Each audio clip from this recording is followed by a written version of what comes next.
as mudanças climáticas, temos sempre vindo a dizer que as mudanças climáticas em Moçambique precisam, não só em Moçambique, como em Moçambique e no mundo, as mudanças climáticas precisam de um investimento sério.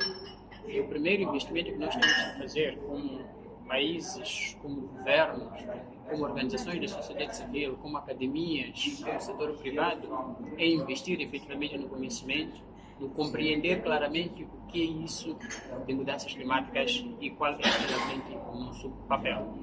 Se olharmos para aquilo que é a essência, as mudanças climáticas impactam definitivamente para todos.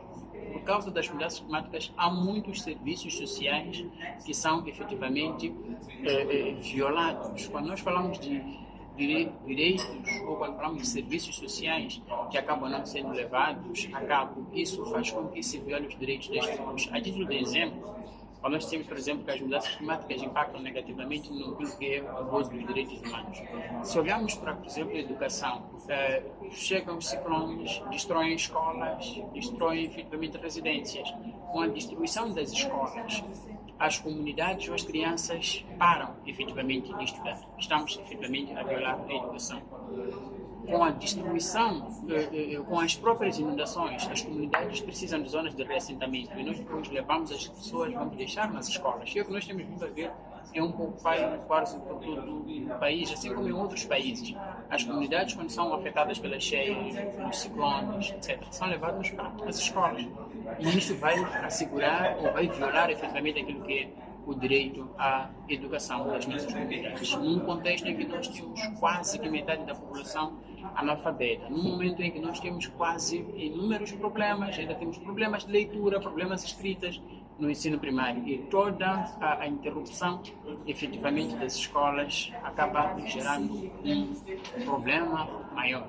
A título de exemplo, por exemplo, só na época chuvosa, esta que se aproxima, ou essa que acabou de passar, cerca de mais de 100 escolas ficaram efetivamente interrompidas por algum período e isto afeta aquilo que é a questão da qualidade do ensino, do aproveitamento pedagógico.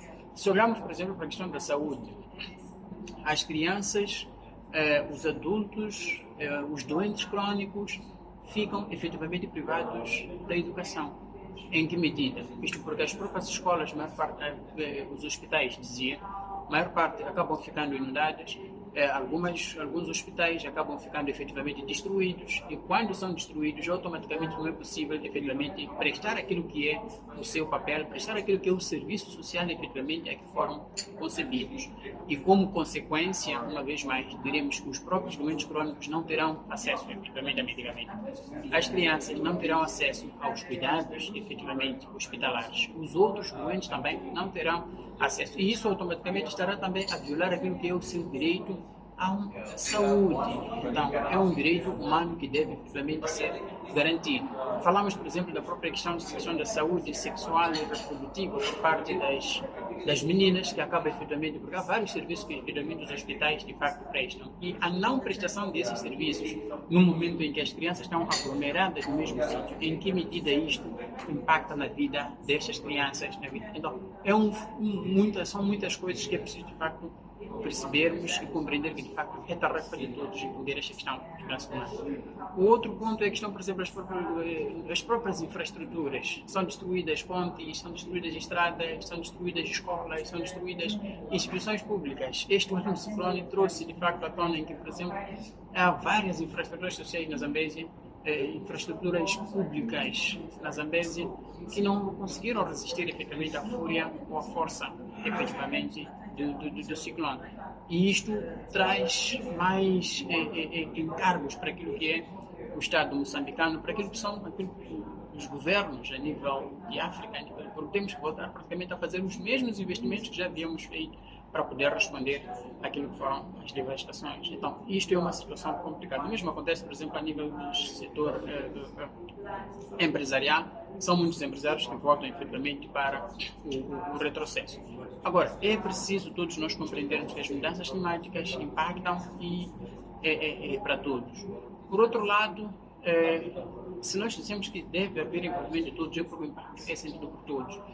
Não há empresário, não há pobre, não há efetivamente deputado, não há ministro. O impacto é para todos. Pode ser, sim, em proporções diferentes, de acordo com o nível de vulnerabilidade de cada um, mas o impacto é efetivamente sentido por todos. Então, o compromisso deve ser por todos, a começar pelos governos, no sentido de entender que deve investir a sério, no sentido de assegurar que as mudanças climáticas estejam nas prioridades dos programas de governação.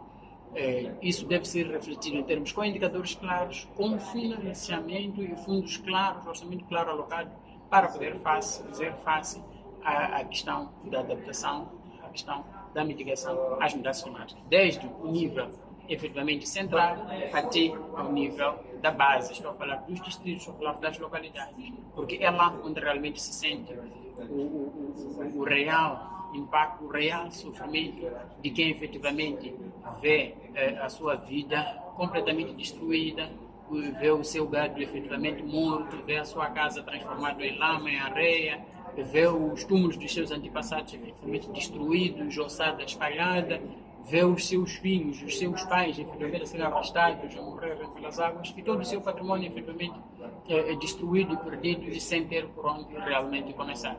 Há pessoas neste momento que nem um documento não têm e precisam efetivamente recomeçar a vida. E para poder recomeçar a vida, às vezes precisamos de um testemunho. Estamos ao mesmo tempo a violar outros. Então, é um conjunto de fatores que todos nós precisamos assegurar. E por fim, sugerindo que os governos assumam verdadeiramente o papel, porque os governos conhecem em parte as zonas propensas a imigrações, mas nunca ou nada fazem no sentido de retirar as populações para zonas seguras. Isto porque anualmente estamos a apoiar, estamos a sustentar as mesmas pessoas a passarem pelos mesmos problemas. Então, é tempo de criar zonas seguras, porque nós já conhecemos as zonas propensas, efetivamente, a inundações. De modo que os nossos planos de contingência não sejam, efetivamente, para responder a pequenos problemas, mas para resolver, efetivamente, problemas maiores, problemas que nós não temos capacidade, efetivamente, de mitigar. Essa é a questão.